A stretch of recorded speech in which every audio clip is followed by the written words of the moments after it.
This is a continuous 3-on-3 drill.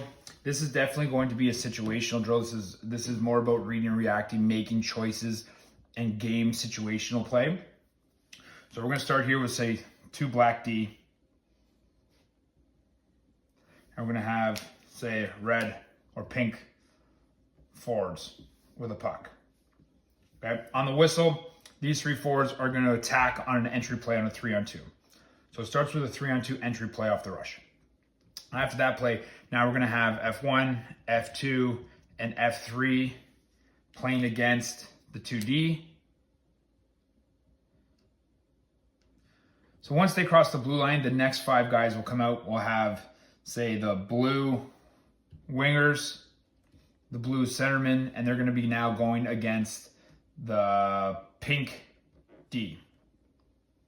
Okay, we're going to let this play 3-on-2 down low like we did last week. They're trying to create offense. They can score as many goals as they can. If they score on a 3-on-2, we're going to have a coach here that's going to introduce a new puck. If the puck comes out, we can have a new coach introduce the puck. After about 15, 20 seconds, this centerman, we're going to blow a whistle. He's going to now come in and get involved. It now becomes 3-on-3 in zone. The wingers are going to kind of come down halfway between the blue line and the top of the circles. And the next set of D are going to now gap up. Once the 3 defenders in black get the puck, they can hit the forwards or the wingers at the top, or the centerman can swing it out. And now they're going to attack 3-on-2 coming this way. Okay, so it's going to be centerman, black winger. They're attacking against the pink D 3-on-2. Then the same thing happens here. Okay, it becomes 3-on-2 entry play, then 3-on-2 creating offense. As they cross the blue line, the next set come out. So now we're going to have the pink wingers, pink center.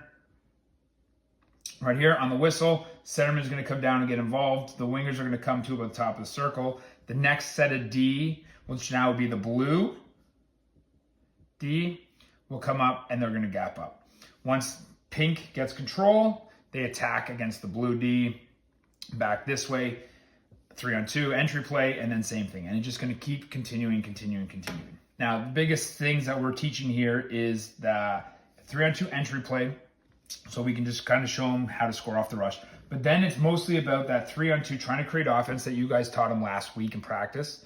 And then when we enter the zone, and now it becomes 3-on-3 man-on-man coverage. It becomes defensive responsibilities, marking their man, taking away time and space, trying to create a turnover to now transition into offense. The wingers are just being very passive here. They're not allowed to come down and get involved on defense.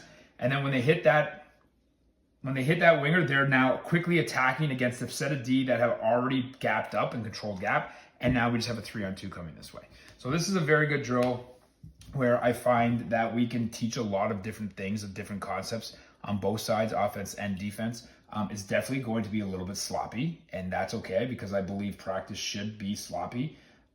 Kids learn in chaos. The game is chaotic, and way too often coaches are concerned about the perception of flow and how practices look rather than the actual concepts that they're teaching.